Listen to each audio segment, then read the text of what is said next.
শুভ সকাল বন্ধুরা, তোমরা সবাই কেমন আছো? আশা করছি সবাই ভালো আছো। বড়দের প্রণাম জানিয়ে ছোটদের আমার অনেকটা ভালোবাসা জানিয়ে আজকে আমি আমার এই পুরনো দিনের নতুন একটি ব্লগ তোমাদের সাথে শেয়ার করতে চলেছি।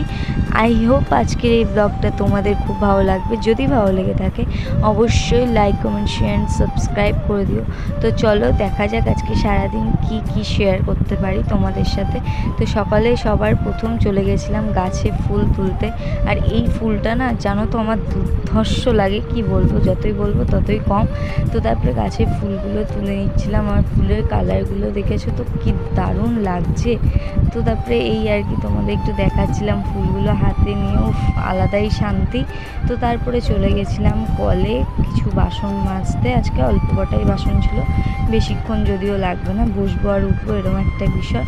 তো তারপর ওই সাইডটা দেখলে তো কলের সাইডটা কতগুলো কুমড়ো গাছ হয়েছে, মানে ওগুলো জানো তো লাগানো হয়নি, এমনিই হয়েছে। সেই বলে না কিছু কিছু জিনিস পরিচর্যা না করলেও খুব সুন্দর হয়, এরকম একটা ব্যাপার হয়ে গেছে। গাছগুলো না খুব সুন্দর করে বেড়ে উঠছে।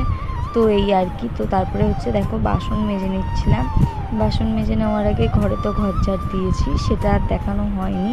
এই তো সারাদিন টুকটাক করে বেশ ভালোই চলে যাচ্ছে।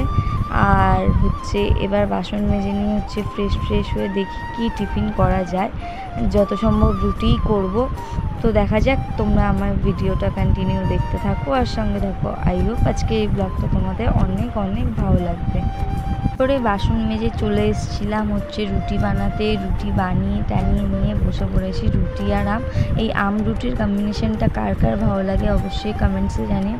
আর দেখো তারপরে হচ্ছে শুয়ে একটা বই দেখছিলাম। বইটা হচ্ছে ছিল তোমার কি করে তোকে বলবো। এই বইটা মোস্ট ফেভারিট, মানে আমার খুব ভালো লাগে আর কি। তো তারপরে হচ্ছে ভাত বসিয়ে দিয়েছিলাম উচ্ছে আলু সিদ্ধ দিয়ে। আর তারপরে খেয়ে নিয়েছিলাম একটু গ্লুকন দিয়ে। এই অরেঞ্জ ফ্লেভারটা তো আমার খুবই ভালো লাগে। তারপরে চলে এসেছিলাম দুপুরের লাঞ্চে ছিল আজকে আলু সিদ্ধ, ডিম সিদ্ধ, সাথে ছিল মাছের ঝোল। আর খাওয়া দাওয়া করে নিয়ে লাস্টে খেয়ে নিয়েছিলাম জাম। কেমন লাগলো ভিডিওটা অবশ্যই কমেন্টসে জানিয়ে। দেখা